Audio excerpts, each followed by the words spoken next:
Three, two, one. Hello, everybody. Hello, and welcome to our Mindful Leadership podcast with my wonderful co-host, Natasha Rocha. Hello, Natasha. Hello, everybody. You're Hi. making Scotland look bright, and I and hello to Chloe in England. Welcome, Chloe. Hi, everyone. Wonderful to have you on our show. So it is my turn to introduce our guest this week, and I have it over here on my monitor. So thank you, Chloe, for sending in your bio. It says Chloe Rose is the founder of Heartful Yoga and Mystic Hearts Mentorship. It's her mission to to help fellow weirdos and black sheep to win at life and to create a safe space for people to become extraordinary humans and to step into their dream lives. Chloe is a professional yogi, holistic coach, mystic mentor, and embodied facilitator. She is passionate about empowering her clients to heal themselves, to remember their own unique magic and their strengths using a combination of professional techniques and practices. And under topics, which I'm really excited about, you've said you'd like to talk about the mindset shift from full time employee to sole entrepreneur and the problems and obstacles that you're presented with and the importance of self healing and embodiment. Welcome, Chloe. Thank you. It feels interesting having someone else read my bio out for me. Thank you. And I almost got it completely right. Well, Oh, welcome. Would you like to share a little bit more about yourself, something before I start talking too much? sure. Thank you. Thank you for the introduction. It's really wonderful to be here. I think it's an important topic as well, talking about starting up a business, but not in a way that is, necessarily on the timeline that we're in at the moment in that material world is actually how do we do it from a really heart-centered place. So it's great to be here with both of you. I was kind of forced or helped by the universe into starting my own business when the pandemic happened. It was like a huge shift in my life. I had already planned to leave my whole lifelong career of events management. I'd already planned to leave, and then that happened, and it was like, okay, you're going to move country now because you have to, and you have to reset and leave your whole life behind and start fresh. So for me, it was a very big change, and kind of a forced change of starting again. But it's been an amazing learning journey, and starting up my own business has also really accelerated my own healing journey, and they've been kind of working hand in hand. And I'm on like the fifth year of owning and running my own business, so I still feel very much like a baby in it. I feel like I'm only just starting to get the hang of it, but it's an amazing journey. So I feel really grateful to be here and to have a conversation about it, and about the craziness that it is, but also about the wonderful freedom that it brings and that it creates. Oh, that's so beautiful. And I completely resonate with that. I think we get to that stage where we're forced almost out of our comfort zone into that space. For me, it was, I think I hit a burnout and I was like, oh my goodness, I need to start that healing cycle. And then after doing that, I was like, okay, somebody had actually said to me, you need to offer these services to the world. And I was like, no, I'm not going to do that. But somehow it was so interesting because it didn't even matter how many interviews I went for. It was almost like I was forced to continue to do that until I started and birthed my own business. So absolutely. I love that John, was it the same for you? Or you got to that stage where you almost feel like forced to take that leap as well? Yeah, I was just reflecting on that as you were saying, sharing journeys, and I felt um almost that I'd found a better way, like a bet that I'd found some better ways, and some of those first experiences for me after 2017 was meditation. So I'd go from my day would Mm. start with meditation. It's like 10 minutes of an oasis of calm and beauty. And then I'd throw myself into my corporate job and do about 12 hours at Amazon as a senior manager and then repeat that cycle. And there was something meditation was showing me there's another Jon, there's another way, and it's not pushing all the time.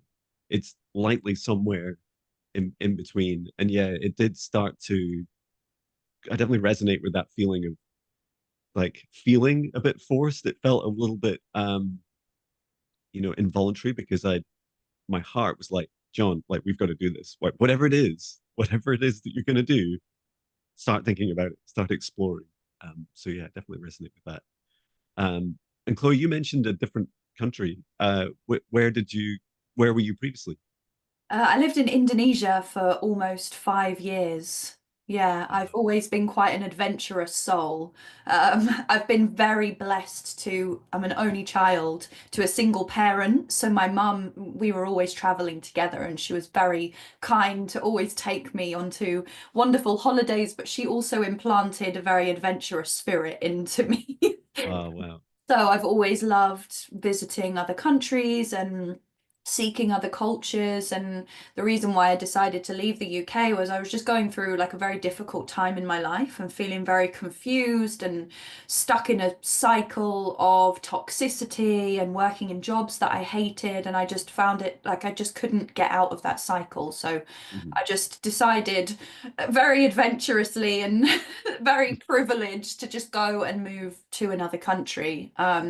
I had planned to travel, and then I ended up getting offered an incredible job there where I was offered being the resort manager. So I literally redesigned the whole restaurant, the menu, managed all of the staff, had this incredible opportunity there, which was amazing. And I got to live on the beach and just have Yay. an incredible time and learn about a completely different culture. And I think that was a huge part of deepening my spiritual awakening, was actually Mm. understanding that happiness comes from within, and seeing people who seemingly have nothing materialistic, but they have this love and this joy and this compassion and care pouring out of them, and living in a place that was very community oriented, was Mm. really beautiful. So it was an incredible experience. Yeah. And it's, yeah, something that I want to create in my life, wherever that may be, is bring a part of that community and that love and that joy and that simplicity in life. Well, Wonderful. I How can did, how did feel you that how did you warmth. choose how did you choose what you would do when you came back to the UK? So I had been practicing yoga for many years, even when I was living in London as well. So I was really in that London like city In lifestyle. the jungle. Yeah, in the concrete jungle of, working 9 to 5 and working at weekends and then drinking at every possible moment in between. And I discovered yoga at that time, and it just blew me away because I was like, wow, I can actually find peace in the chaos. So that's when I started my yoga journey. So it had already been a long time, maybe 9 years that I'd been practicing, and then something hit me when I was in Indonesia towards the final year of being there, when I said, okay, I've got this incredible job. I live in the most paradise place, but I still don't feel happy. I actually feel depressed. I feel unfulfilled. And it was just this realization of recognizing that I loved running a team and I really enjoyed teaching people and being in that environment, but I didn't enjoy running a restaurant and being in that environment of, just the tourism industry, and that just kind of constant feeding and feeding and feeding and working really hard and burning myself out constantly. And something just clicked and thought, well, I love yoga. Why don't I just try and be a yoga teacher and see what happens? So I did have the plan to get my certificate and then travel around and work in different places. But I got my certificate and then came back to the UK and was just start fresh. That's awesome. I can absolutely feel the warmth of the people when you were talking about the community that you were in. And I love that you're wanting to anchor that into and recreate that where you're at. And that's absolutely beautiful. So how did you need to change your mindset? Because it is quite different in changing countries once again, especially as you start to, gain roots in a new country and you start to I suppose, assimilate into that environment, and then to be, even when you're brought back, sometimes there's like there are big changes as well, when we're back and adjusting, because even coming back is not the same as when we left either. So how did you change your mindset to adapt to that? I'm still adjusting now. Okay. No, that's a great question, because I previously had lived in London. And I Hmm. came back to London where my mom was living to stay with her at the time, and it was the most overwhelming experience. And I kind of realized, like, how does anyone live here? Especially people who are in the holistic industry, you know, when there are a lot more Mm. open to people's energies and receiving that. I thought, oh my goodness, no wonder so many people have panic attacks or feel anxious in these cities when it's just so intense. So one thing I did was decided that I don't want to live in London. So Okay. yeah, realizing that I didn't want to live in a city and that I needed to be around nature. Um, Hmm. and the importance of that. So I live in Oxford now, Oxfordshire. So it's not far from London. I'm still close there, so close to friends and people, moving into nature, being around nature. That was really important for me. Choosing surroundings, you know. But yeah, coming back from there, it funnily enough, it made me appreciate what I had been missing. And Hmm. it made me appreciate the dualities of the two very, very different cultures, you know, because it's very easy to say, oh, there's so many things that I don't like about England, and run away and chase it from another culture. But then when you live there for a long time, you see the other side of it too. So there was a lot Yeah. that I began to miss about England and really appreciate being English. Mm. And I do believe that it has set me off on this path of really discovering my ancestry. And Mm. that's been a part of the healing journey that I've been on the past 5 years, is going back deeper and actually discovering the magic and the richness of English history, English, Irish, Scottish, Welsh, and looking back into that and rediscovering a kind of a love and a rooting into the magic of this country.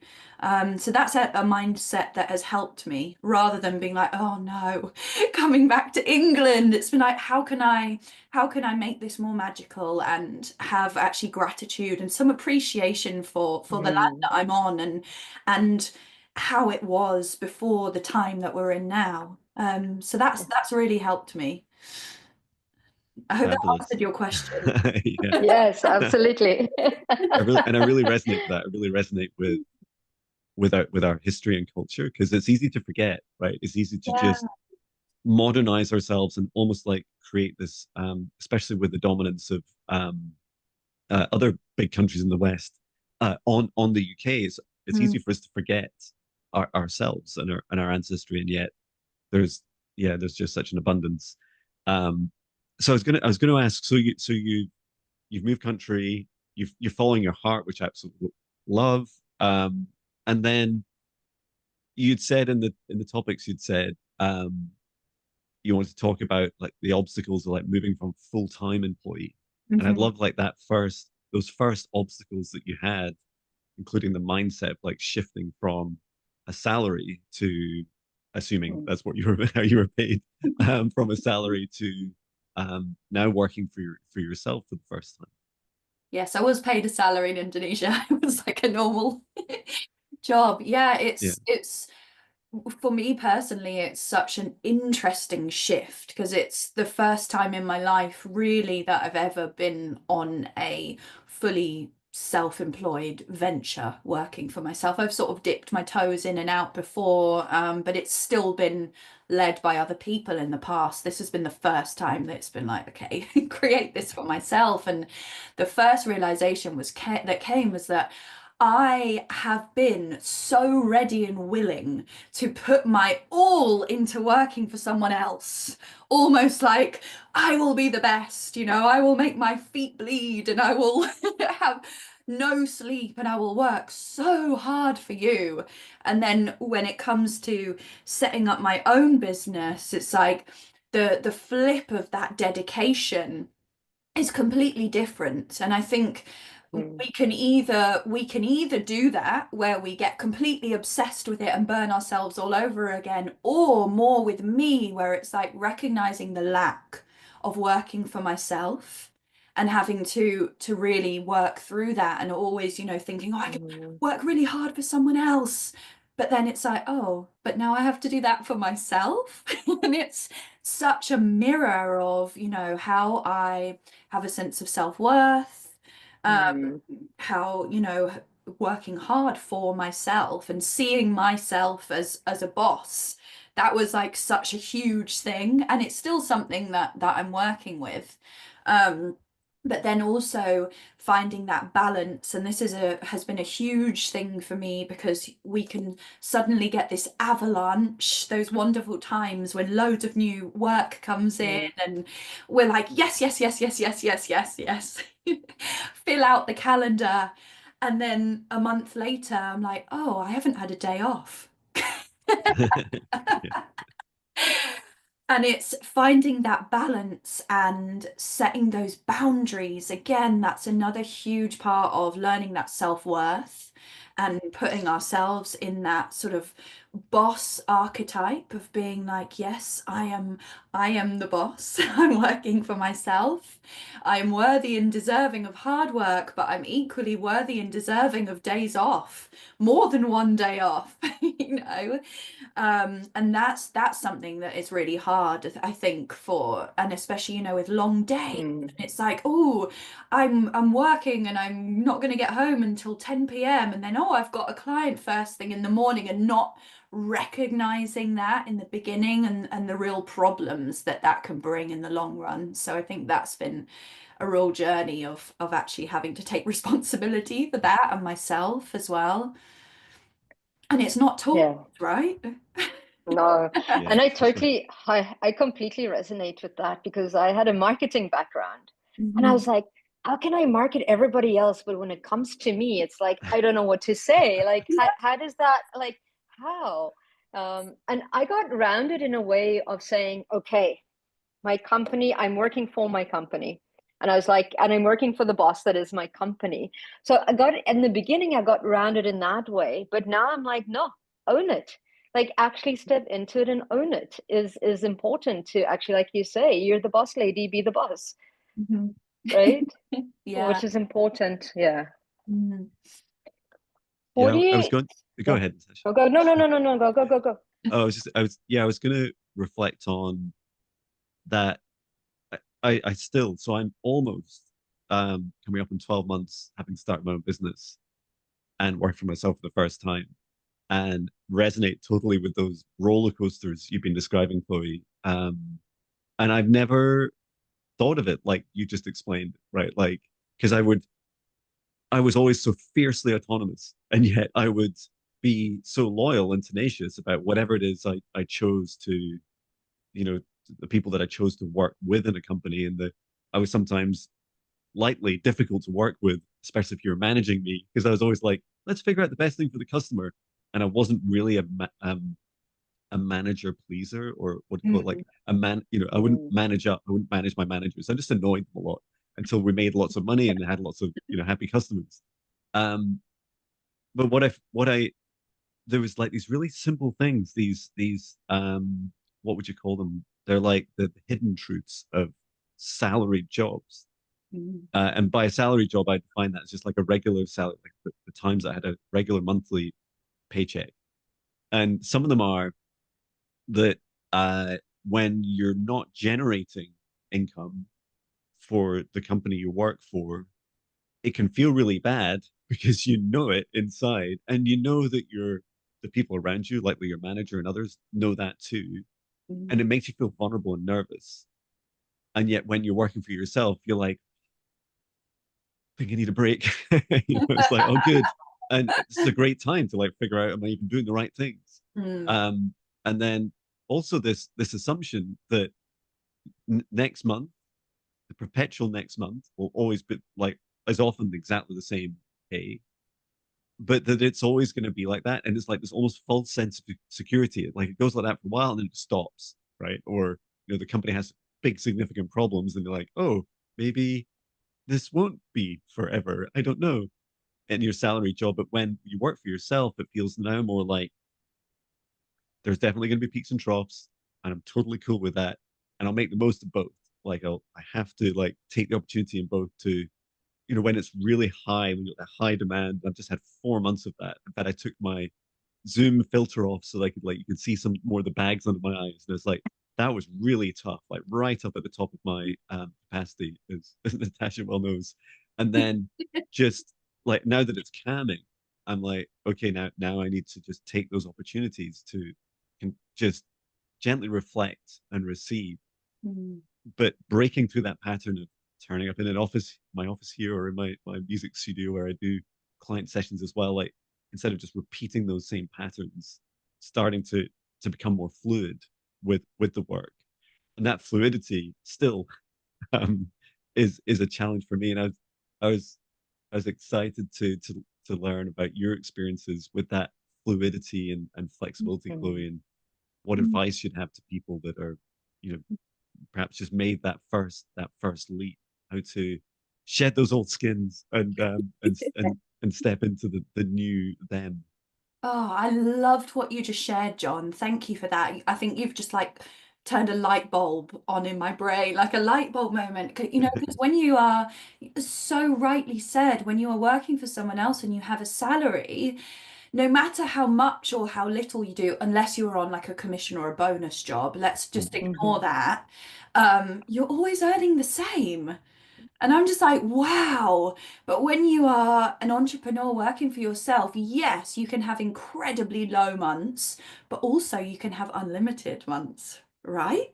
Yeah, We can have extremes, and that's really magical and that's exciting. Whereas in a salary job, there's yes, there's promotions and things that we can sort of chase and chase and chase. I always thought, oh, if I keep working harder, maybe they'll give me a pay rise, things like that. It's that keep chasing, but actually we hold that power in our hands. And it's funny what you were just speaking about, John, like the quiet months and the busy periods.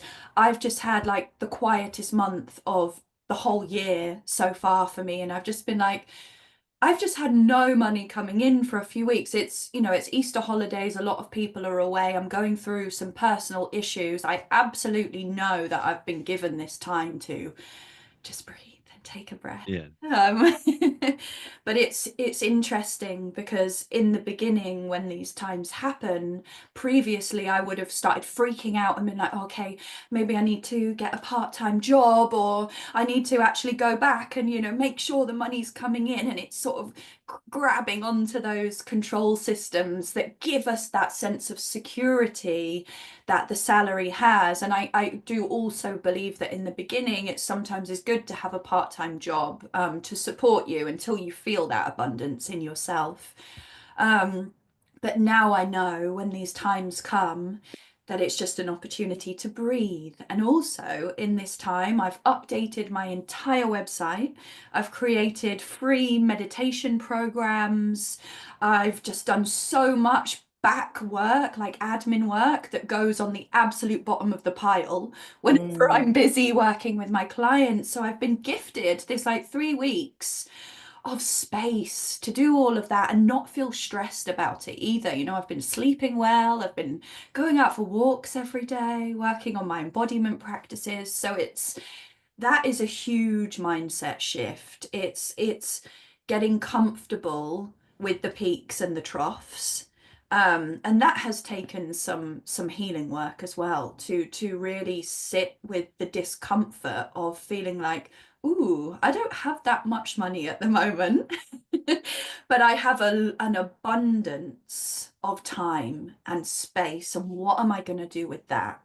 Trusting and knowing that you're, Mhm. and it's as long as we're still in that space of pouring into ourselves and we're still looking after ourselves and just having faith and knowing that the work is going to come back, because it's when we're working for ourselves, I think it would be very unhealthy if we had those crazy times constantly. I don't think any of us want that. I think that defeats the whole No. point of working for ourselves, right? It's the joy of having the peace and then gathering up that energy to be like, yeah, I'm ready to go again. Now I can do this for another 3 months and give my all and hold so many more people and hold so much more abundance in my life.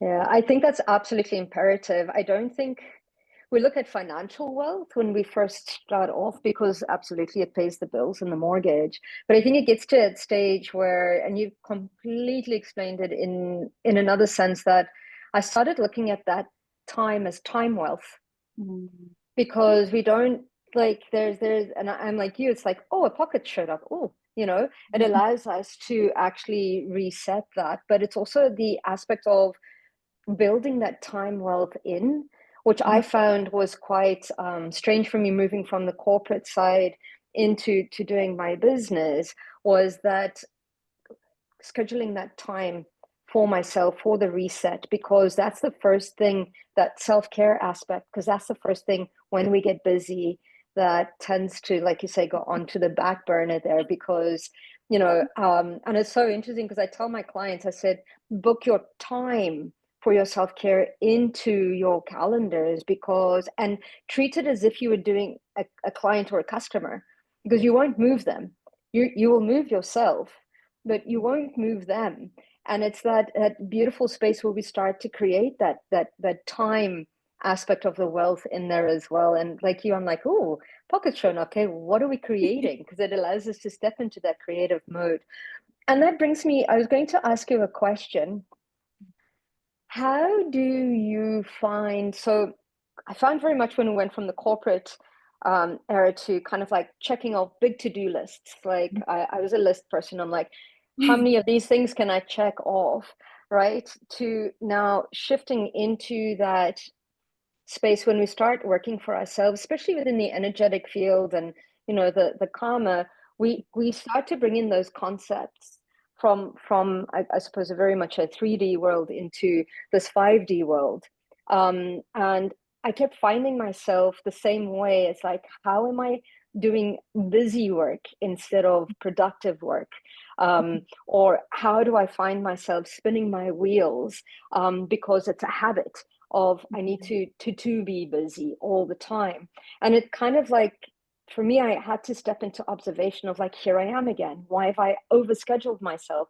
Also because I suppose, a little bit deluded, and I think I can do everything at once. It's okay. I can fit it all in.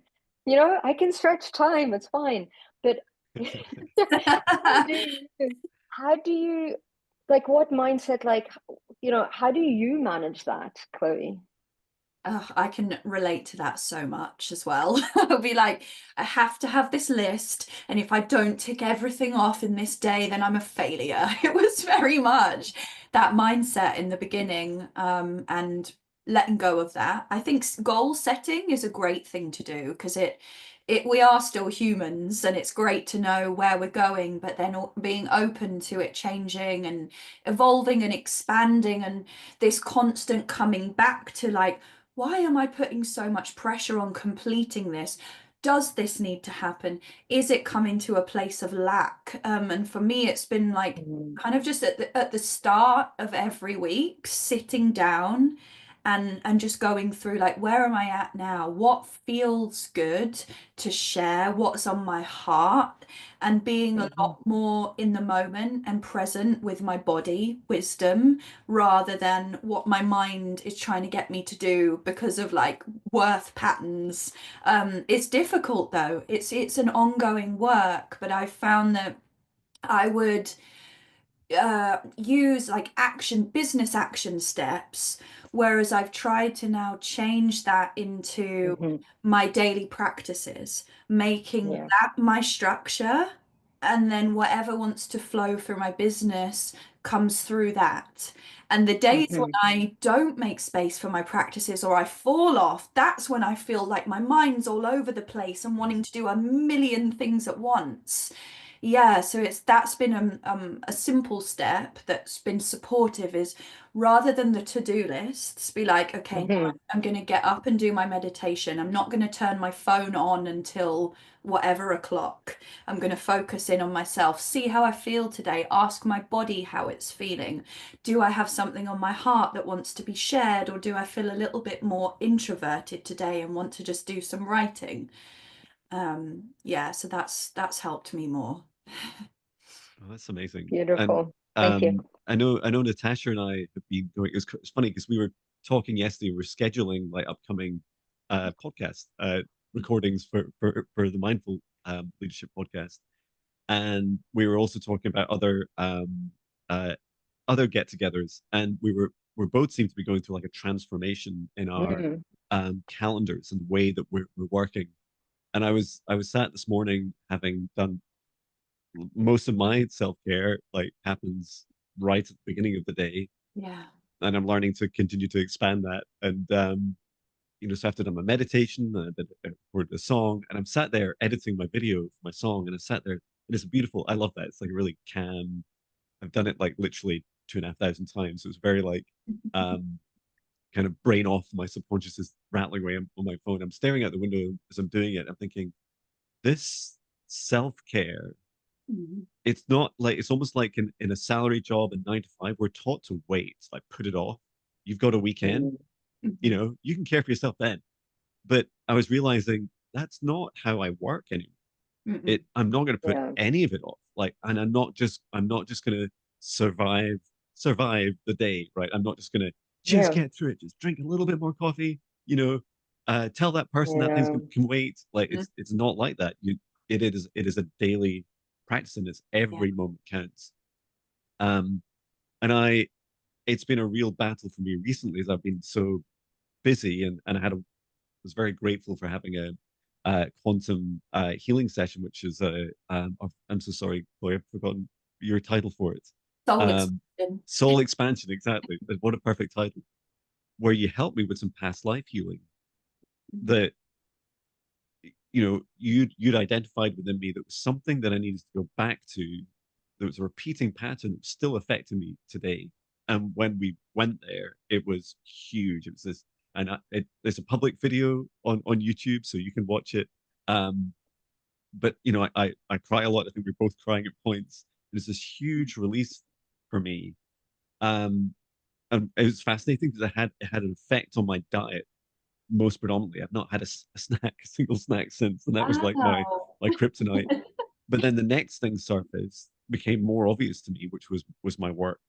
And I did Saturday all day training, Swedish massage Sunday, developing a new training course Monday, a 14-hour day, and I was like, what am I doing? Like, as you're saying, for like you're now your own boss. You're and I realized, so yesterday I just had 3 sessions, and then today I don't have any client sessions. In fact, Natasha, I only see you today. That's all I'm doing today. It's like, That's awesome. this is great. It's just a Natasha day. And then tomorrow I've just got like one client session and live stream. It's like, Mhm. okay, this is it, John. Like, this is, but not so like, that's too much of an extreme for me, to Yeah. be too much, and seeking that balance. And I'm fascinated with your journey, Chloe. You've been at it for longer than I have. What have been the ways in which you've explored these different patterns? Because presumably in that time you've tried quite a few different ways, and how do you settle on what feels right for you in the moment? What a question. Just to backtrack a little bit, Mm, and talk about the healing, yeah. and you coming to me for a healing, which is amazing, but that's been a huge part of the business for me, is Mm, because I feel like every time I've come to a real fork in the road or come up against a wall or an obstacle, I can pretty confidently say it's been because there's been some healing that has been needed to be addressed. Yeah. mm, Something that I've been running away from, or something that I've not been wanting to face. And it's almost like everything comes to a freeze point because your higher self is saying, yeah, I don't want you to work. I want you to actually heal this part of you. So I've been working with some incredible people over the past 5 years, working with plant medicines, going to shamanic work, learning just a lot about sitting with myself and actually making space to listen to the voices in the head right? Being like, yes, I'm a human. There are multiple conversations happening in my mind at the moment. What are they saying and where are they rooted from? And really actually taking the time to start pulling up the weeds of the Mhm. roots of these patterns and these conversations. And more so now it becomes more important to me, because when I start recognizing these negative thoughts are coming in, I say, okay, hold on a minute. Where is this coming from? Have I picked up energy from somewhere else? Do I need to do a healing? All of these things. So it's becoming more and more and more and more self-aware, so that we can more quickly recognize when something's there that is holding us back, or perhaps isn't us at all, and it's just a voice or a patterning that we've picked up. I've kind of gone off a tangent a bit. I No, can't it's remember fantastic. what you. I think it's No. so, and I think it's so powerful, right? I don't know about you, Natasha, but that's Mhm. what, like when I booked Chloe, I was like, Mm, it doesn't matter what my mind has come up with about all these great ideas and business and everything and all these things I'm going to do. If mm. I don't take time out to Mhm. heal something that is like creating these patterns in the first place, I'm just going to keep spinning my wheels and I'll probably hit a burnout at some point. Yeah. Um, have you experienced any of that, Natasha?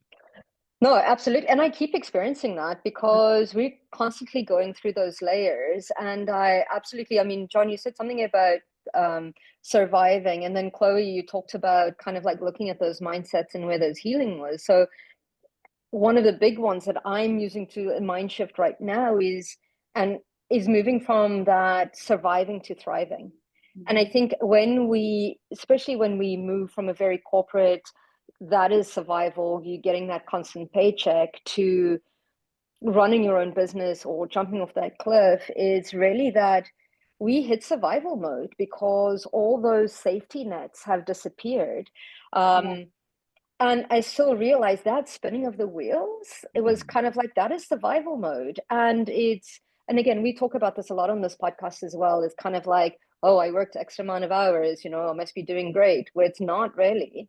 Um, but my latest is, I mean, I also do a lot of ancestral work, working in the Akashic Records, looking at those patterns. And I'm like, where did this pattern come from? Mm. What's not allowing me from moving from that line of being a worker to being on the other side, to really being that mindful leader, and really being that, stepping into that space of entrepreneurial. And sometimes these things are so subconscious, Yeah. and they could be from our lineage or could be from a past life, but until we address that, we will keep hitting those glass ceilings because we've created them. So I absolutely, it's a work in constant. And plus, I'm the first entrepreneur, I suppose, starting my own business for both of my lineages. So it's like there's all of that that comes in the background underneath that. So no, absolutely, I think the healing part is a huge uh, thing that we need to work through. What is the block? Why can't I overcome this? Even with, I see it in some of my clients, like, why can't I attract the right people to work for me either? Yeah. Right? Which is that they're like, I need people and I can't find the right people. And it's like, where are you in that space where you're not attracting the right people? Yeah. Oh, I love that. I've got loads to say on that, if that's okay. Yeah, Go for absolutely. it.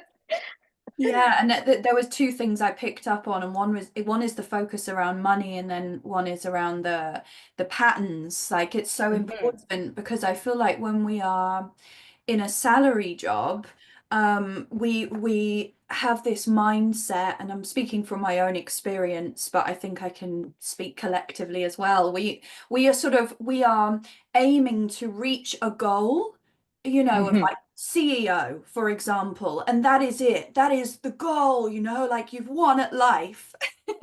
But the interesting flip is that when you are an entrepreneur, when you're a sole entrepreneur and you are really doing Mhm. this mindfully, it's really hard to accept that the healing journey is infinite.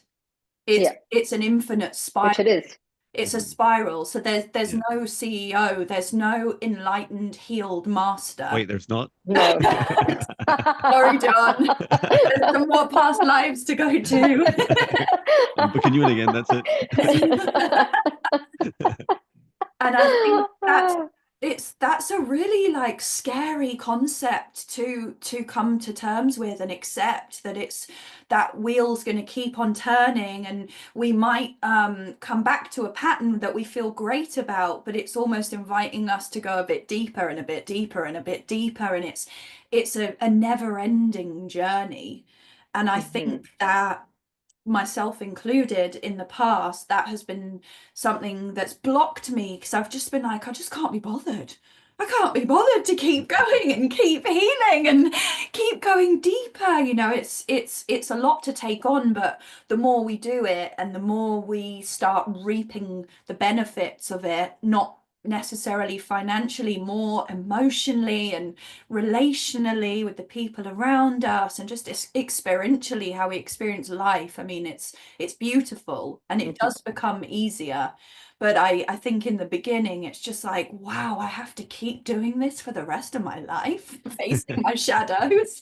Yeah, I think absolutely. But I think once you've done quite a bit of it, it does become quite curious in the sense of, oh my yeah, goodness, I've been doing this and I didn't even know. And then then yeah, we get even more curious and you go, where did this come from?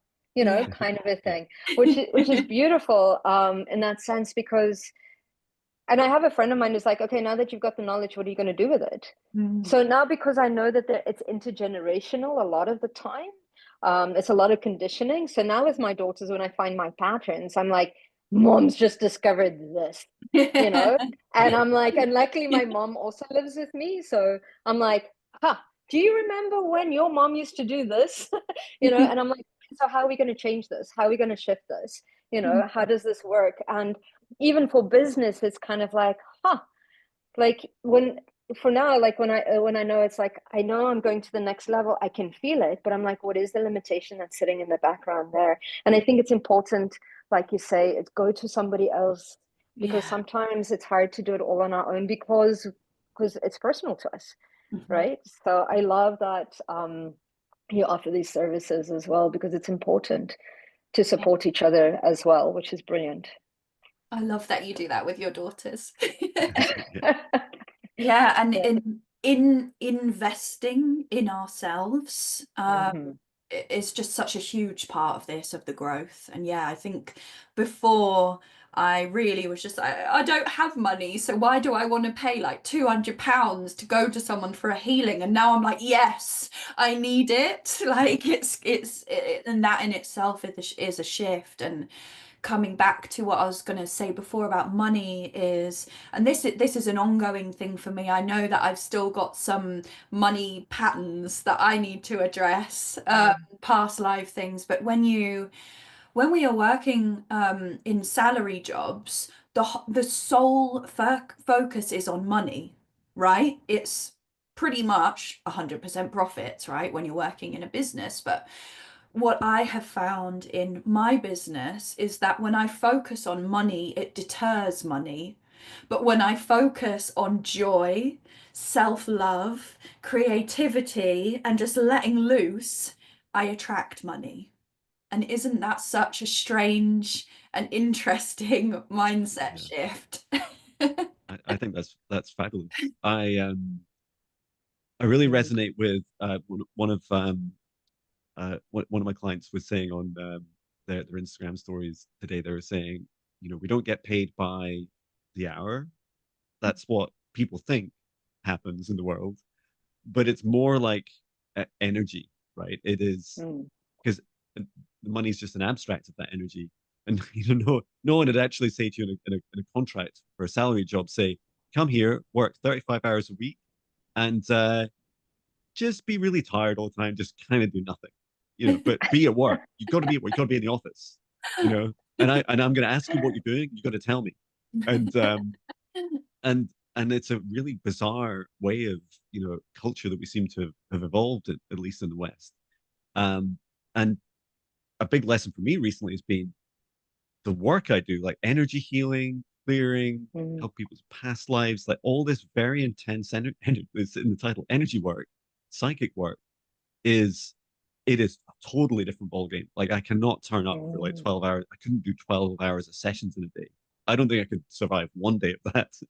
um, and the reality is now I'm shifting much more with the relationship with money to making sure when I look at the pricing of my services that I give I'm almost like giving myself a rate for that energy, and I'm saying, okay, this is what I need to focus on. This is the right balance, for me to have a happy, a happy life, a happy balanced experience.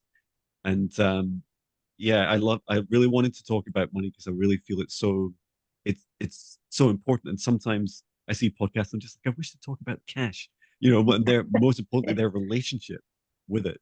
Mm. And one big habit I came out of was I used to look, when I first started, I used to look at my monthly income, like every day. So I'm looking at it every day, but I was obsessed by a month, by what's a month. And it was like, and it's like, well, how much did I earn today? I didn't earn much money today. Quick, market more, John. Hi, it's John. Buy my stuff.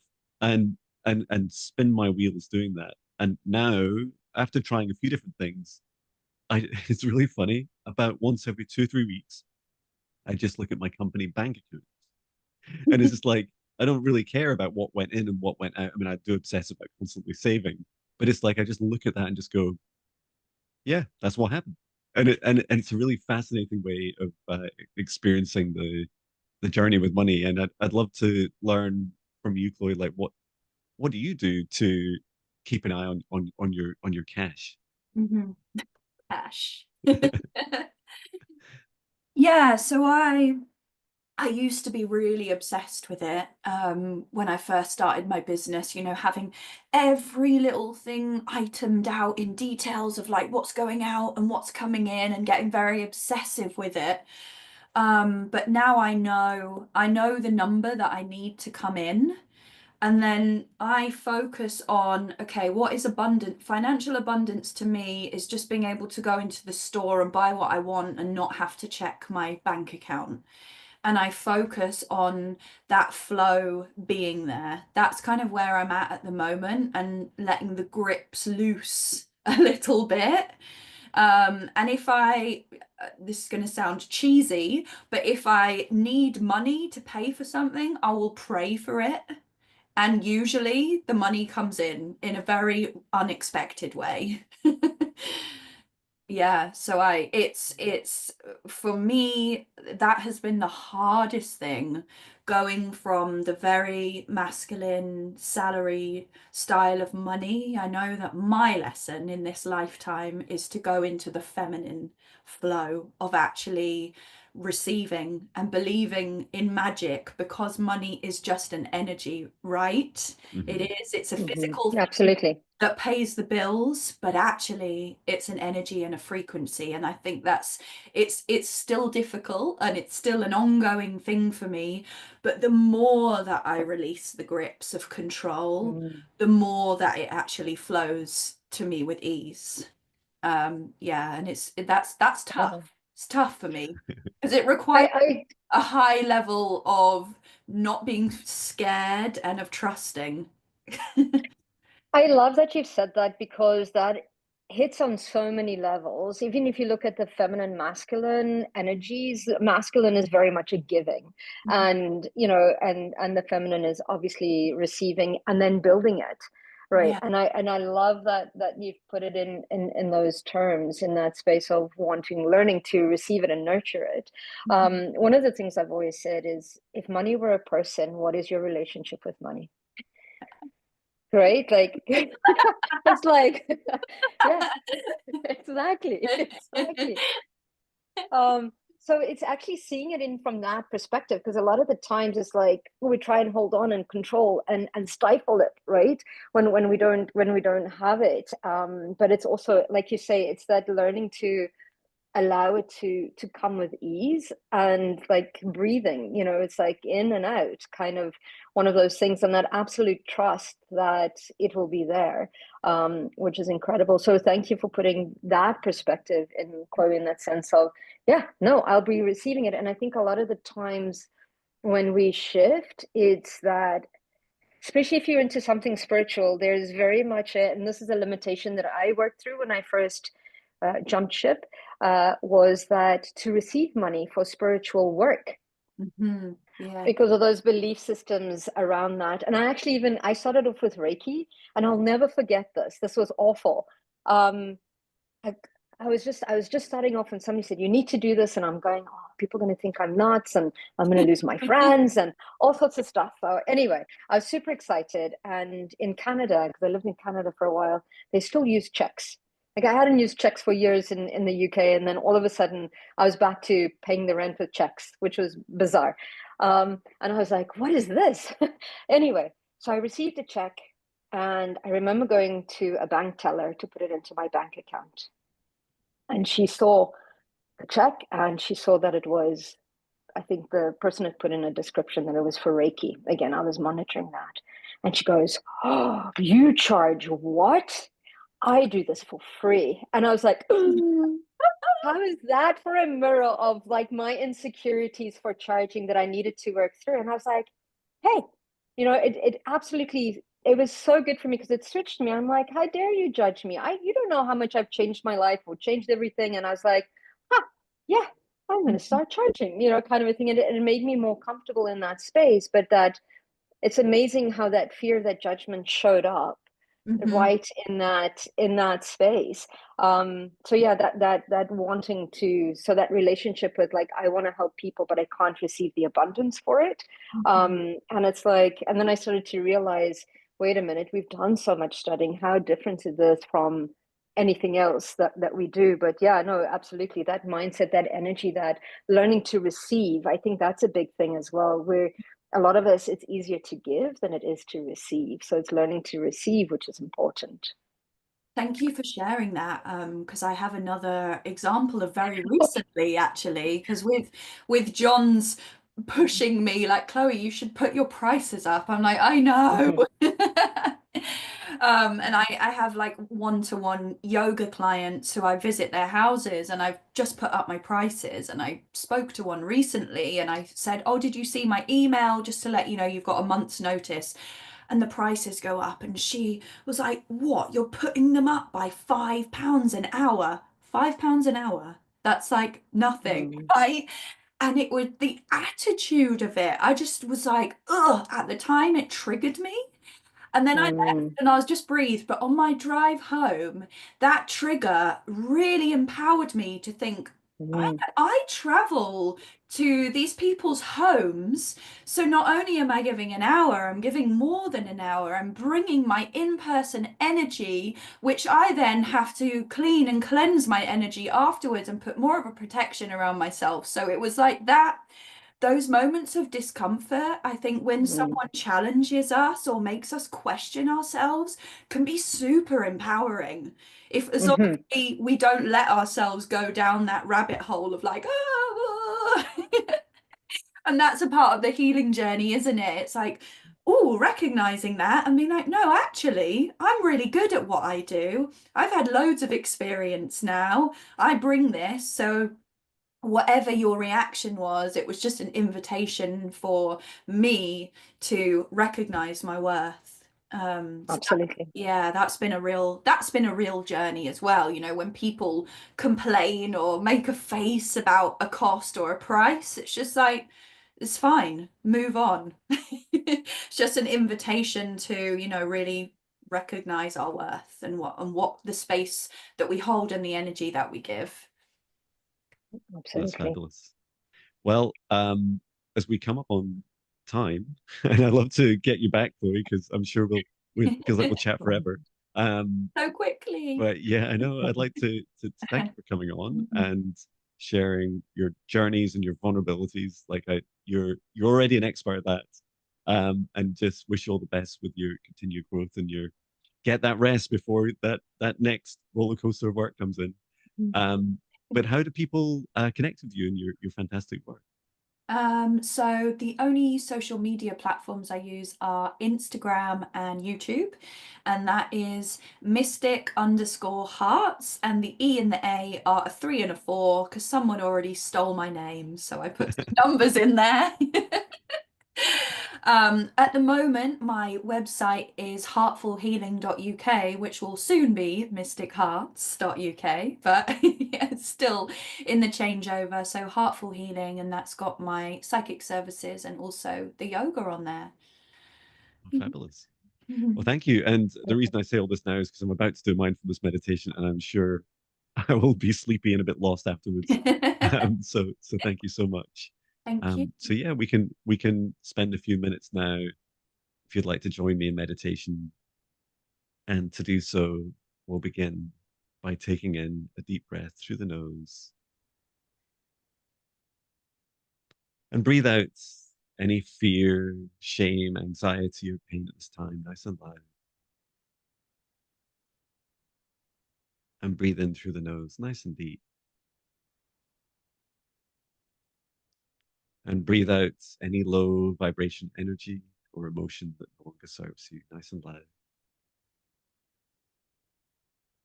And breathe in through the nose, nice and deep. And breathe out any remaining stress or anxiety, nice and loud. And continue to breathe deeply and calmly as it feels right for you. And as we bring our attention now to our body and allow our bodies to just relax, focusing now on our hearts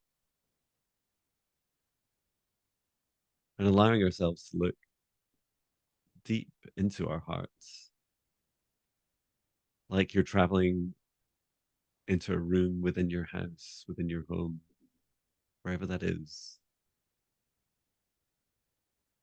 Imagining now that you're opening the door to your heart and stepping into that space, that magical, beautiful space within you. I'd like you to see within the room all the different aspects of you within your heart. Perhaps you'll join me in creating a space where these different parts of you can stand or sit. These could be representations of yourself, little copies of you stood or sat down around this room.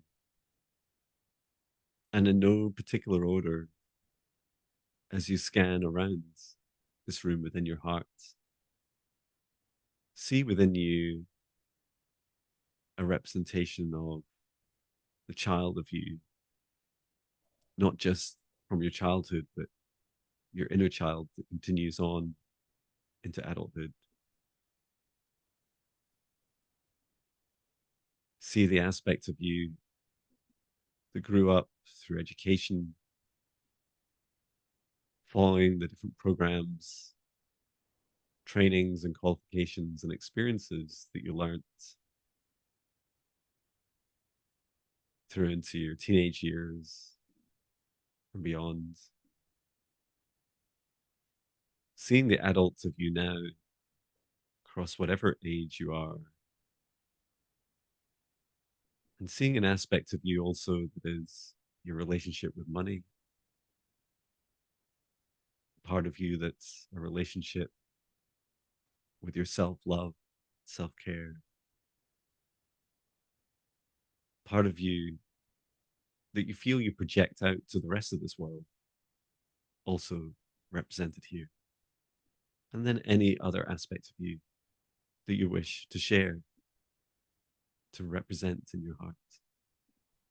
You may also have time and space for a shadow version of you, a version of you that is the one that's struggling the most, that has the hardest traumas to deal with, that you can continue to process and to heal through. And encouraging you to be able to repeat this practice as long and as many times as you like. I'd like you to invite forwards just one of those aspects of you, from the child to the shadow and everything in between. Choose one of them to step forwards to you. And still within this room of your heart, if you choose, you can place your hand on your heart. And as you allow this mirror of you to step forwards, ask this mirror representation of you, what can I do to show you that I love you more each day?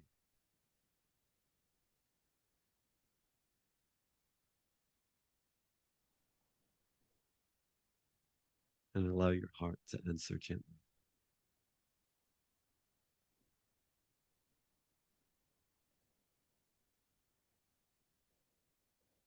And ask this representation of you, what areas do I need to heal the most to bring the most joy into my life?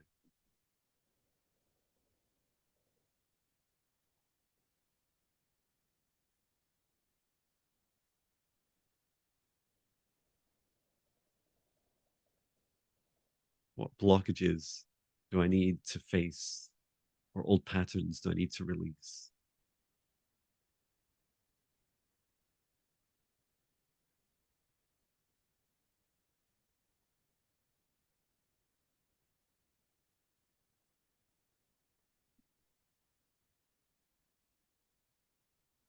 And finally, how can I allow myself to become the highest aspects of me, the most joyful, loving aspects of me in every single present moment?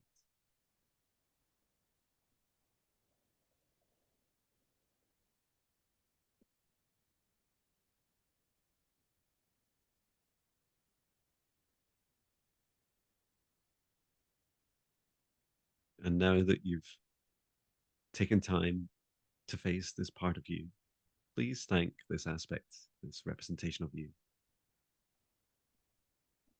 And as you invite that representation of you to step back to where they were when you first came into this room within your heart, perhaps take a moment now to walk around every representation that has materialized of you and just go around and give them a big, loving hug, one at a time, and tell them that you love them, that you love you.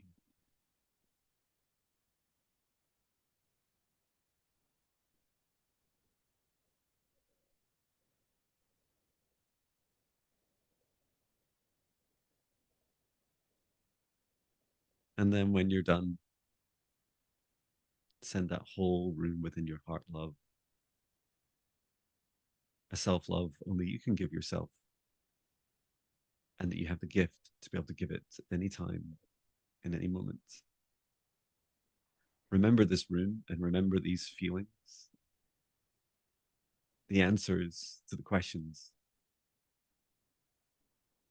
and I encourage you to come back here whenever you wish. It's always here within your heart. And when you're ready, you can bring your consciousness, your awareness back out of the room of your heart and leave the door open or close it however it feels right for you.